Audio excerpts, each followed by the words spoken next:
La Operación Océano lleva ya 33 personas imputadas, de las cuales una ya fue penada tras un juicio abreviado. En total, hasta el momento, las víctimas son un total de 20. A la salida de la audiencia, de la que participaron 10 abogados en representación de 12 de los implicados en estos hechos, la fiscal Darviña Viera señaló detalles de la misma. De evidencias que habían solicitado determinadas defensas, que ya habían sido solicitadas a Fiscalía se lo había negado, entonces solicitaron la audiencia para discutir sobre la pertinencia de esas evidencias. La Fiscalía se opuso a casi todas las evidencias y bueno, la jueza resolvió positivamente sobre algunas, respecto de las cuales la Fiscalía va a apelar. Desde la defensa de los acusados se afirma que estas pruebas, a las que la jueza de garantía les permite acceder, ayudan a la teoría del caso. Son medidas complementarias que tienen que ver con el análisis de las redes sociales de las supuestas víctimas del delito. Básicamente ¿Se accede por ejemplo, conversaciones de WhatsApp, no. otro tipo de redes? No, a ver, son cosas distintas. Una cosa es la recolección de la evidencia, lo que ya tiene recolectada la Fiscalía y a lo que aún no hemos tenido acceso íntegro y completo. Que eso se le pidió también al juzgado, el juzgado le pidió a la Fiscalía que también nos permitiera ese acceso. Muy bien, mostramos entonces una vez más la tapa. Sugar Daddy, la trama de la Operación Océano, el caso de explotación sexual de menores más grande del país, que todavía está en curso, que de los 32 imputados hasta el momento, porque no se descarta que pueda haber más, hay solo un caso que ha llegado a un arreglo, proceso abreviado mediante, ¿no? Vamos a ver cómo sigue. Nos está acompañando su autor, César Bianchi. ¿Cómo estás, Checho? ¿Qué tal? ¿Todo bien? Gracias por acompañarnos. Placer. Dale, sí. ¿Querías opinar de lo de Maradona? No, sí, querías, te conozco. Estás ahí sentado hace horas, tipo... No, me Dale. quedé con ganas de verlo con la camiseta Peñarol. Esa es la Estuvo verdad. cerquita. En Pero el en la foto 97. lo tenés. Viste que hay una foto que circula Sí, que sí, está con el gorrito con el Peñarol. gorrito. En el 97, que además es el año del quinqueño. Pero sí es bravo decidir dónde está la línea divisoria, ¿no? Cuándo separar al artista. En este caso yo creo que este tipo de futbolistas entra perfecto en la calificación de artista, y a la persona. Esa duda puede caber para varios, ¿no? Michael Jackson, ustedes lo mencionaban, es otro, ¿no? Pero uno no deja de escuchar la música de Michael Jackson, o de ver las películas de Woody Allen o la de Roman Polanski. Y no se va a por dejar lo de que ver al hicieron en su genio vida del privada, fútbol que ¿no? fue Maradona. Soy de los que cree que hay que separar la obra de la persona. Bien, está bien, es una postura muy Y lo válida. otro, creo que lo leía en un tuit y lo comparto ciertamente, Maradona condensaba a la Argentina. O sea, era la Argentina que con sus riquezas y con sus luces miserias, y sombras, digamos. y todo. Estaba ahí en una persona. ¿Sabes que hoy, ya que hablas de Twitter, me crucé con uno que me hizo acordar, además casualmente que venías vos, que decía, ese típico evento en el que todos nos vamos a acordar qué estábamos haciendo. Exacto. Cuando nos enteramos que murió Maradona. Y yo me acuerdo que el otro evento de esa naturaleza, o capaz que mayor, fue el atentado de las Torres Gemelas. Y que ahí se usó muchas veces. ¿Qué estabas haciendo el día del atentado de las Torres Gemelas? Y nos agarró juntos, a vos y a mí. En un curso. En un curso Sí. de periodismo, ¿no? Sí. Bien. ¿Qué estabas haciendo cuando te enteraste ahora de la muerte de Maradona? Estaba dando una nota para Montevideo Portal sobre el libro y pensando que terminaba y venía para acá. Ah, muy aburrida, no sé, no valía preguntar. Está bien. ¿Qué? Por decir lo que Pasa un pasa. rato, Bueno, no, sí. desde la mañana, no seas malo. Lo curioso es que me avisa un amigo uruguayo que es taxista en Buenos Aires y me dice, ¿es cierto que murió Maradona? Digo, pará, ¿no? Me fijo en Twitter, en Google, nada. O Digo, peor, mirá, algunos decían murió Madonna, pues se equivocaron y se cruzó le la digo, mirá, información. hace 2 minutos, no sé si fue qué señal, y ESPN decía que estaba descompensado. No, a mí me dicen acá un médico que lo conoce, me dice, mirá, la posta es que murió. Me dio la primicia antes que estuviera en internet. Y a los minutos se confirma que había fallecido. Bien. Vamos a liquidar acá el tema Maradona, que descanse en paz, que merecido lo tiene por todas las razones, por las buenas y por las malas.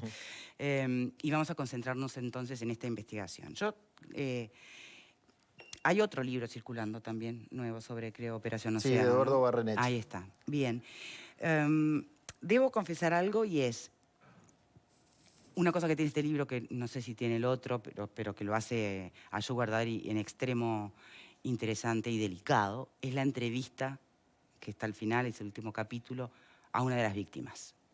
Es ¿No? la primera vez que habla. Es la primera O sea vez. que no está en el otro libro y no había hablado antes con ningún periodista. Bien. Y yo te confieso que leí esa entrevista y si sos de los que ve a estas chicas como pobres víctimas, ¿no? De verdad, pobres, vulneradas desde toda perspectiva, esta entrevista te va a hacer cambiar de opinión.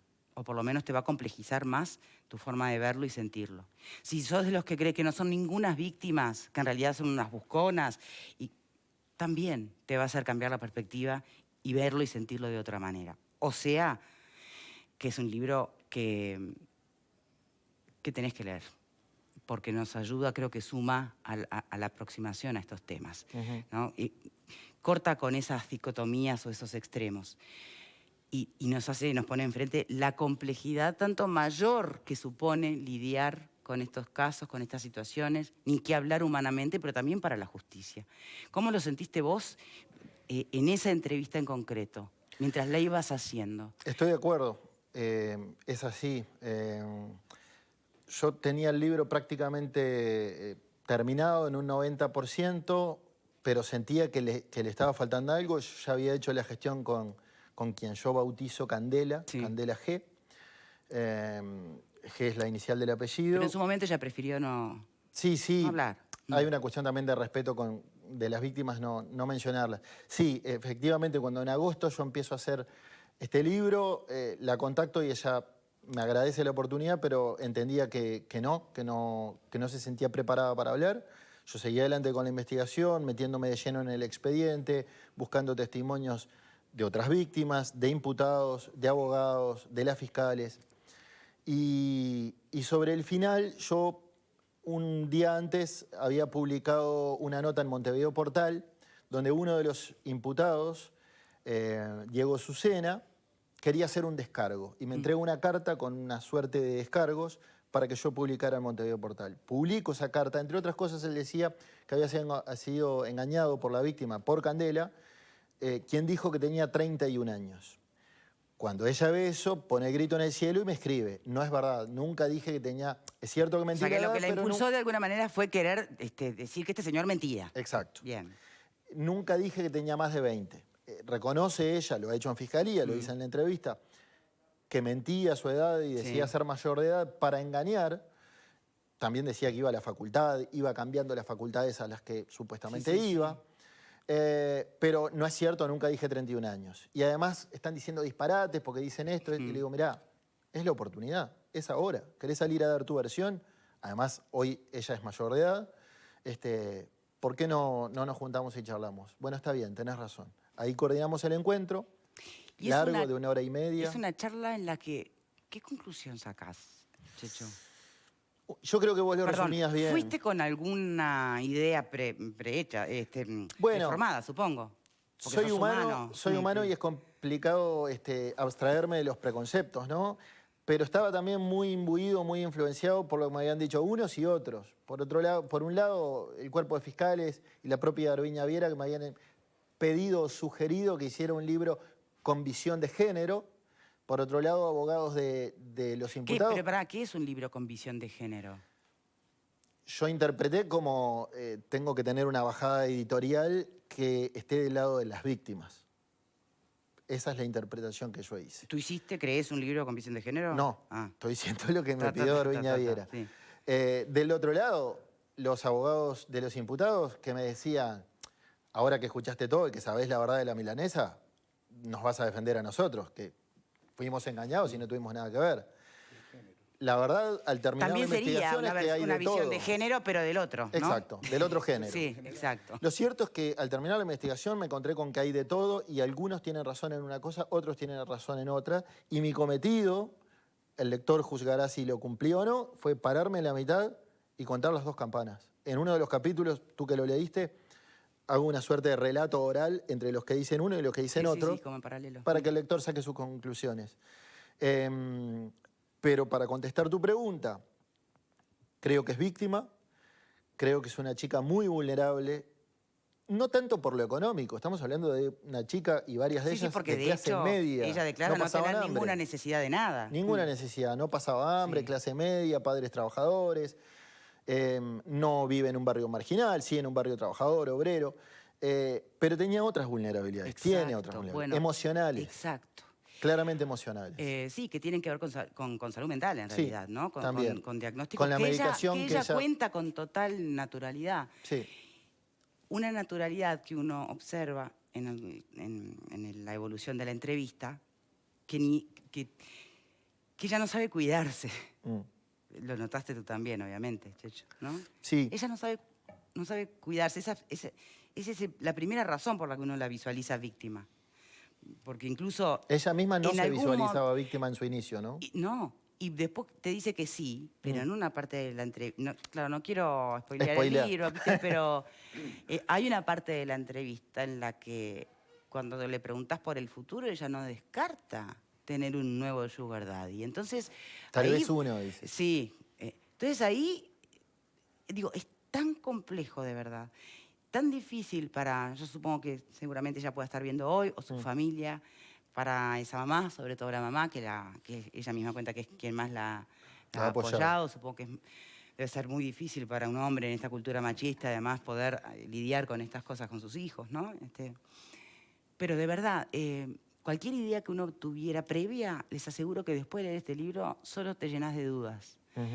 Y dudas que te llevan a pensar cómo realmente hay que abordar el tema de la lucha contra de la violencia contra las mujeres. Y sobre todo la que tiene que ver con el abuso sexual, con la explotación sexual, la violencia sexual, de la que somos responsables, tanto hombres como mujeres, le duela a quien le duela, ¿no? Es muy complejo esto. ¿Qué pensás, Pablo? Ya sabemos que tú estás tal vez en otra orilla en este tema, ¿no? No, yo no estoy en otra orilla. Sí entiendo, tuve la oportunidad de leer el libro de César y... Además conversamos. Y conversamos, por supuesto. Sos uno de los entrevistados para el libro. Conversamos del tema y no por imputado, aclaremos. Sí. No como imputado. No, aclará. No como imputado, como abogado, por supuesto. Ahí está. Pero lo que tiene de bueno este libro es que da la visión, como bien decías, de la otra campana, que hasta el momento no estaba, o por lo menos no se conocía. Es la otra campana en cual habla un poco también de cuál es la situación de los imputados, ¿verdad? Y de lo que piensan, y aclara un poco cómo fueron los hechos, porque si bien hasta la publicación de este libro, por lo que se escuchaba, se comentaba y demás, se decía, bueno, pero son violadores, son proxenetas, y nada más alejado de la realidad en cuanto a la comisión de esos delitos por lo que se lo está investigando. Sí. Entonces, y da una muestra también de cómo sucedieron los hechos, que después, bueno, habrá que ver con la materia probatoria y la justicia y demás, que aclara mucho la cosa, ¿no? Que habla de que, bueno, de que había páginas web donde yo les digo presuntas víctimas, no víctimas, pero no por un tema de defensa, sino por un tema de que para mí los imputados no son culpables, son presuntos culpables. Entonces, se le dice víctima porque la ley así lo dice, pero para mí son presuntas víctimas. Entraba en una página web que, en teoría, la que ofrecía ese servicio debería ser mayor de edad, que te lo han comentado, eso a vos. Sí. Que inclusive las presuntas víctimas a sus futuros clientes le informaban que eran mayores de edad también, que de hecho salían en alguna oportunidad, tú nombrás ahí el caso del que denominabas paraguayo, que iban a un hotel con las víctimas y las víctimas tenían un documento que acreditaban que eran mayores de edad, y da toda una serie de confusiones que a su vez, si es algo subjetivo eso, la ley es objetiva también, porque la ley lo que indica es que retribución o promesa de retribución a un menor de edad, menos de 18 años, será penado con tal y cual cosa. Entonces, da todo un panorama, un abanico que hasta ahora no teníamos. Y entonces, por eso aconsejo mucho la lectura de ese libro, para bien, como lo decía Victoria, por lo menos tener otra imagen de la situación. Después, la justicia resolverá, se diligenciarán las pruebas que se tengan que diligenciar, y bueno, y tendremos ahí, arribaremos a una conclusión. Creo que esta causa, si bien es una mega causa y adquirió mucha popularidad también, creo que las partes, y me incluyo, ¿verdad?, hemos hecho eso posible. Y sobre todo me parece el tema de la Fiscalía, como tú bien decías, cuando te dice, no hay que darle una política sobre un tema de género al libro, una mirada de género. Y no comparto eso. Porque yo entiendo que la Fiscalía en y en cualquier otro delito tiene que ser objetivo y llegar a la verdad, y no ser medianamente parcial. Entonces, Todas estas cosas pueden llevar a una opinión, de repente, de la opinión, valga la redundancia, de la opinión pública, que dé un poco más de claridad de los hechos. Después se verán los culpables. Veremos si hay culpables, cuántos son, quiénes tienen responsabilidad y demás. Pero la verdad que lo aconsejo porque es una visión objetiva y de las dos partes. Muy bien. Rodríguez Pupo. No, yo no leí el libro, pero sí leí mucha crónica, mucha crítica del libro y por supuesto que toda esta charla me alimenta la curiosidad y lo voy a leer. O sea, acá tengo 3 libros vendidos más. Yo creo que tenés, sin duda que tenés, en mi caso seguro. Lo que sí de las pocas críticas que yo vi, más bien vi comentarios positivos, pero de las pocas críticas que vi fue al título. El famoso Sugar Daddy. Es más, vi algún comentario de un... Yo contesté algunas críticas. Sí, y me gustaría, después que cierres... Perfecto. Yo déjame terminar y te tiro el centro, como se dice, para que conteste. Entre las críticas está el significado obvio de las palabras de Sugar Daddy no necesariamente implica una situación en la que haya un delito. O sea, y básicamente... Si es menor, sí. No, el Sugar Daddy es... Si es menor, sí, porque no podés a cambio de favores...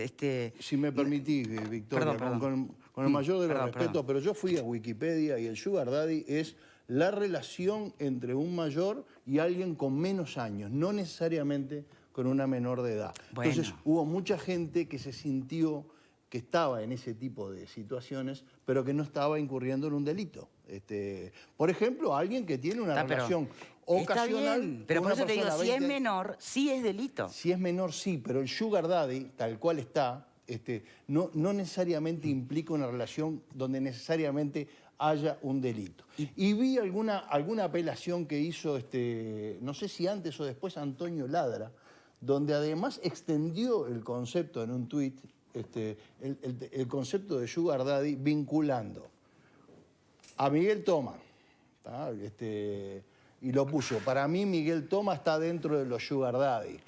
Para mí los carnavaleros que se propasaron con las menores está dentro del concepto de Sugar Daddy. O sea, el título de tu libro ha generado polémica y me imagino que has ¿Lo tenido hiciste a repercusiones. propósito?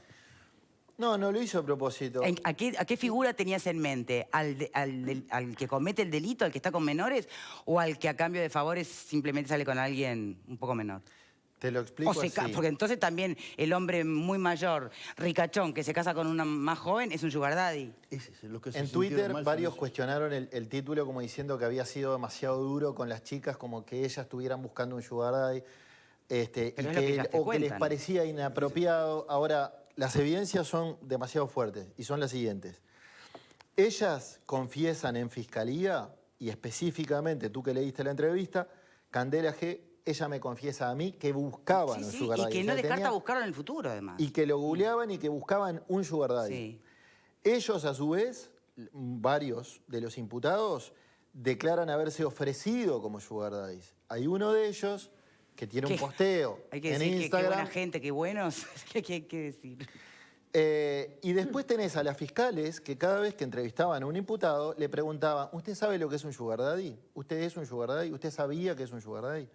Expliquémosle al televidente que de repente no tiene del todo claro qué significa, algo así como en traducción literal, no sé, papito azucarado, que es una relación, un vínculo entre una persona bastante mayor de edad, un veterano podríamos decir, de más de 50 años, muy solvente económicamente, medianamente poderoso, que busca estar en contacto con una sugar baby. ¿Qué es una sugar baby? Una Pero chica. el sugar daddy, por definición, ya es el adulto proveedor, ¿no? Es decir, Exacto. que tiene algo para ofrecerle a la jovencita. Sí, Si no, sí. no sería daddy sugar. ¿Qué sería una regalo, un perfume, una Exacto, cena, un fin de sí. semana en Punta del Este, en el yate, una noche de hotel con piscina, etc. A cambio de eso, ¿qué logra?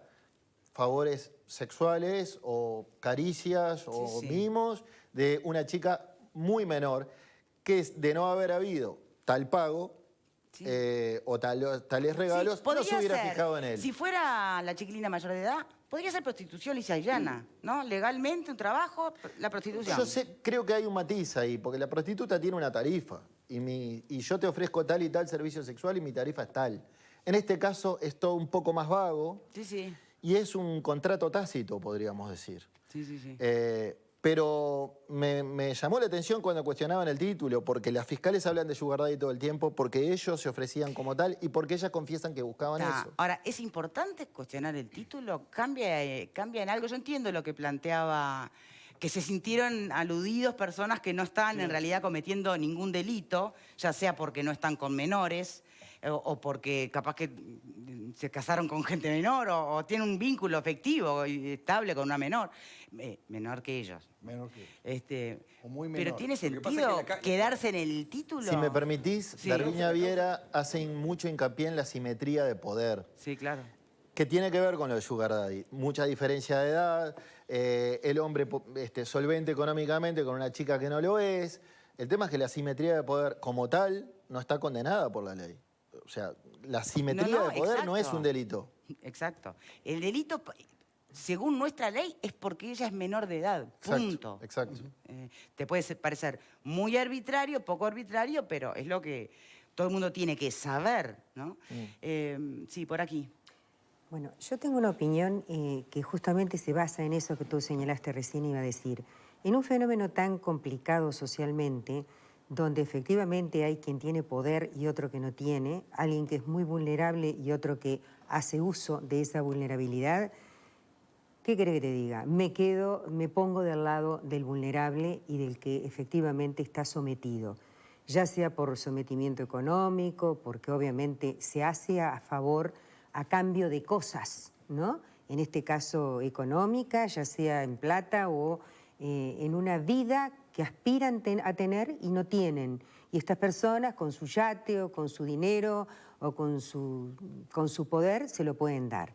Entonces me pongo sí del lado de estas personas que además da la casualidad que son menores.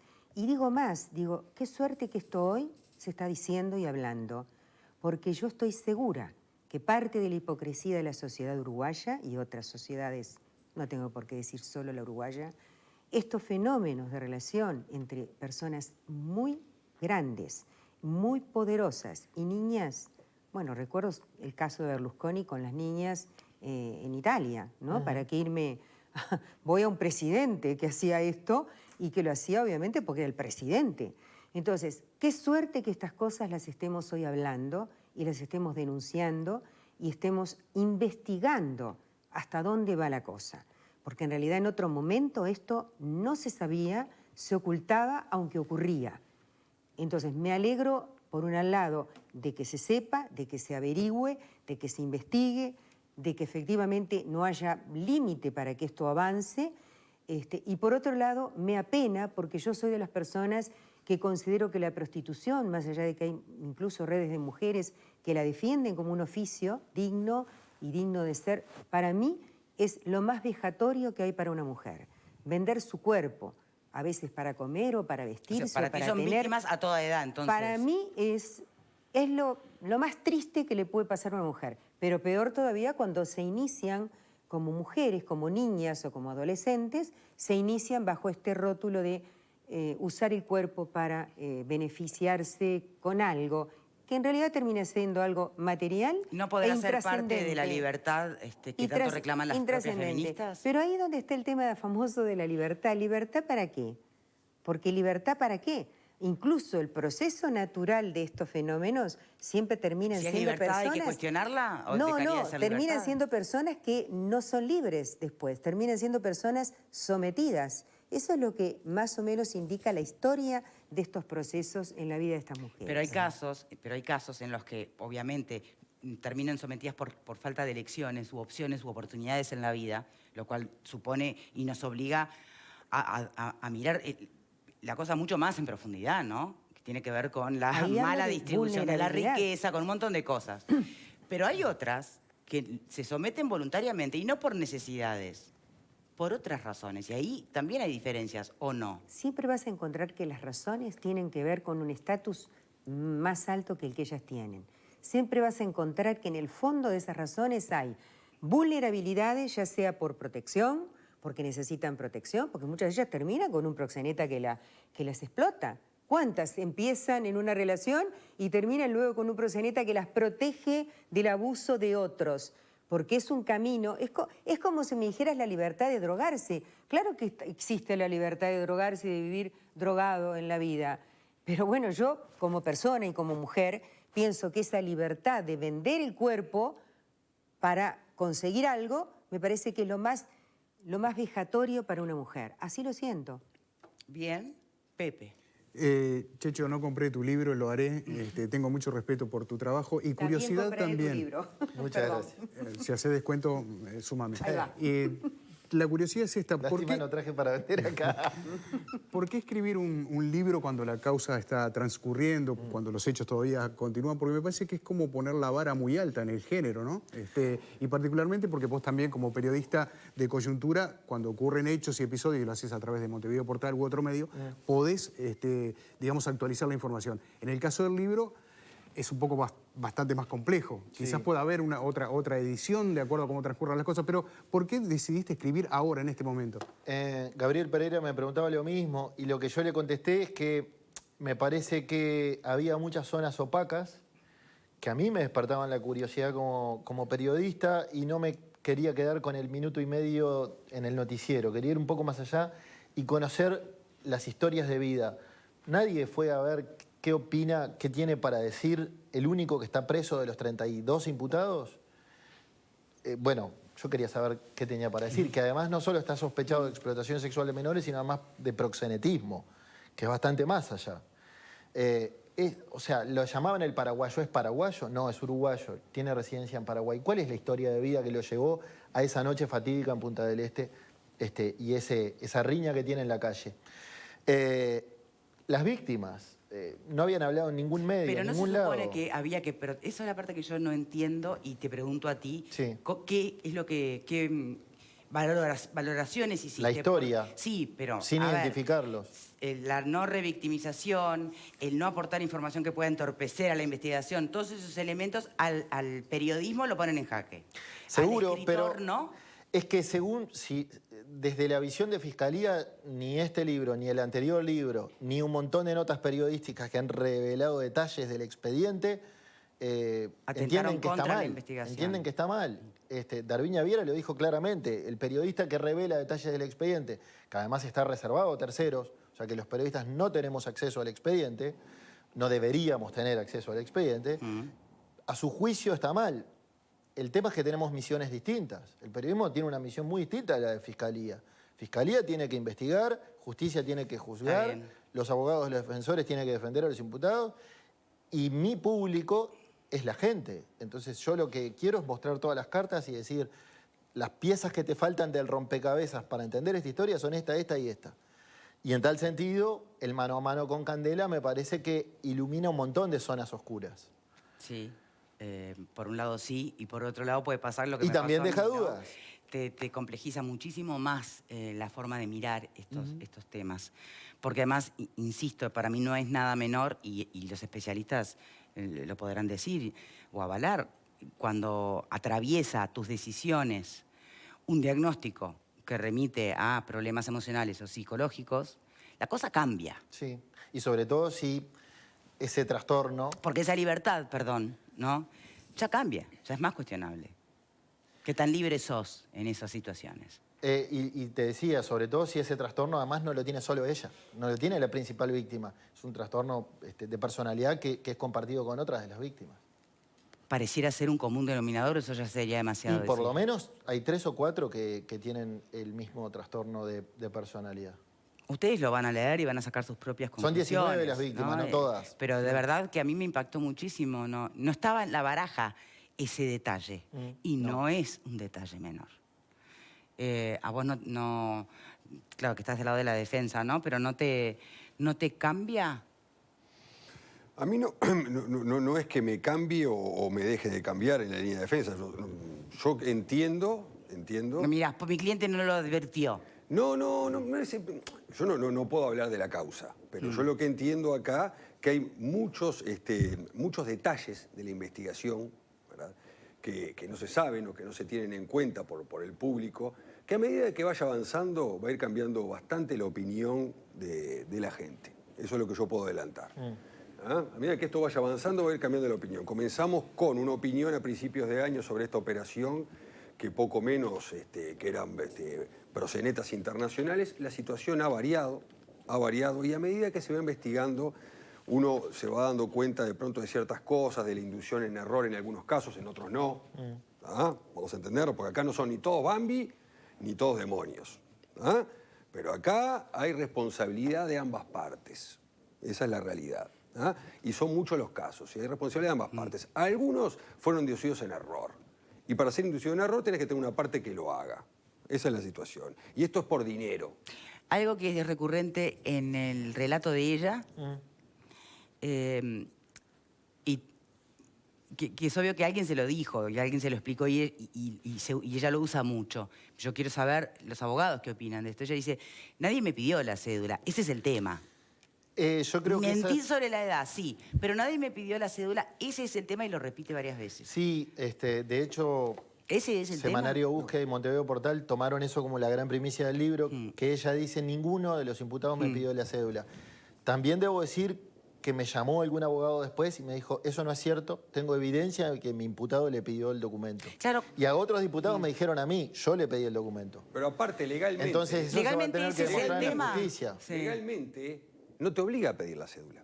No hay ninguna obligación legal que diga que cuando vos contratás una prostituta, porque estamos... A ver, yo no quería explayarme demasiado, pero estamos hablando acá, ¿verdad?, que son servicios sexuales que se ofrecen por determinadas personas en páginas, ¿verdad?, que son de citas o de servicios sexuales directamente. Páginas donde el que publica su servicio tiene que ser mayor de edad. Esa es la base de lo que estamos hablando acá. Y ahí vas al otro tema, buscar la responsabilidad de las plataformas y ahí, las apps. Ahora, pero yo no puedo consultar a la plataforma que me dé la seguridad de que en caso de que yo quiera entrar a esa plataforma, todas las que me ofrecen esos servicios son mayores de edad. Punto número 2. Cuando contrato el servicio, me informan las propias personas que me van a brindar ese servicio, que el servicio me cuesta tanto y que me da es tal, 19, 20, bien como vos decías. Perfecto. Y en algunos casos, para entrar a determinados hoteles de alta rotatividad, exigían la cédula. Exigían la cédula, si no, no pueden entrar. Entonces, ante todo eso, yo me puedo excusar como imputado, decir, no, pero yo no sabía esto, lo otro. Bueno, no sé, lo tendremos que discutir. Pero el tema de exigir la cédula no lo exige la ley. Yo cuando contrato un servicio sexual de una prostituta, que por supuesto para ejercer la prostitución tiene que tener determinadas características, como indica la ley y demás, que tiene que ser mayor de edad, yo no le pido la cédula a la prostituta, o al que ejerce la meretriz, o como lo quieran llamar, porque la ley no me lo obliga. Lo que entiende Darviña Viera es que quien debe extremar los esfuerzos por confirmar que la otra persona es mayor de edad es el adulto, o en este caso el cliente. César, yo con la fiscal Viera tengo varios casos entre ellos, la respeto muchísimo, pero en esta causa en particular creo que la fiscal está un poco más acostada para un lado que para el otro. Vos mismo lo dijiste. Yo lo noto. Entonces, yo creo que el fiscal debe ser objetivo en esta y en todas las causas porque tiene que estar en la búsqueda de la verdad. No de encontrar un culpable porque cree que es culpable. Entonces, las opiniones de Viera, que las respeto muchísimo, no las comparto en lo más mínimo. Pero yo creo que nos queda, perdón, casualidad... Selvita, pero nos queda un minuto para tener que cerrar lo que me gustaría a la reflexión final de nuestro invitado, el autor de este libro. Es un caso que, recién comienza, es cierto. La Fiscalía tiene 1 año de investigación y al año puede pedir 1 año más de prórroga. Creo que lo que procuré es echar luz sobre determinadas zonas oscuras u opacas de la investigación. A unas sabiendas que pueden haberte mentido, ¿no? Sí, seguro. Porque incluso tú mismo acá te das cuenta de advertiste entre tus propios testimonios contradicciones. Dayana Brasinskas me decía, que además es abogada, amiga, panelista de ustedes, me decía... Darviña Viera dice, los imputados si quieren hablar, yo los escucho. Pero yo no me esfuerzo porque me hablen porque me pueden mentir. Es cierto. Y Dayana me decía, también la otra parte puede mentir. Las víctimas pueden mentir para hacer caer a alguien que les cayó mal, que les quedó debiendo, lo que fuere. ¿Quién dijo que una sola parte puede mentir? El riesgo está de que cualquiera de las dos partes me mientan o cualquiera de las dos partes me digan la verdad en algunas cosas. Intenté volcar todo lo que investigué en el libro, narrarlo de una forma atractiva y que el lector saque sus propias conclusiones. Bien. ¿Qué te dijo Candela después del libro? ¿Y qué te dijo el privado de libertad? El privado de libertad no sé, no he vuelto a hablar con él. Candela me mandó un audio cuando lo estaba leyendo, me dijo que se había puesto a llorar, que se quebró y que tuvo que llamar a una amiga para que lo contuviera. y que si bien estaba leyendo muchas mentiras de los imputados, me tenía que agradecer la honestidad intelectual con la que yo había trabajado y que eso para mí entendía es que era un buen fundamental trabajo. para tu paz mental, ¿no? Sí, seguro. Sobre todo qué sentía ella. Absolutamente. Gracias por habernos acompañado. El libro, Por insisto, favor. entonces se llama Sugar Daddy. Antes de ir a la pausa, yo les recuerdo que Parque Martinelli tiene propuestas especiales, dado el momento especial que estamos viviendo en Uruguay y en el mundo. Es el único cementerio parque con respaldo de una empresa con casi 140 años.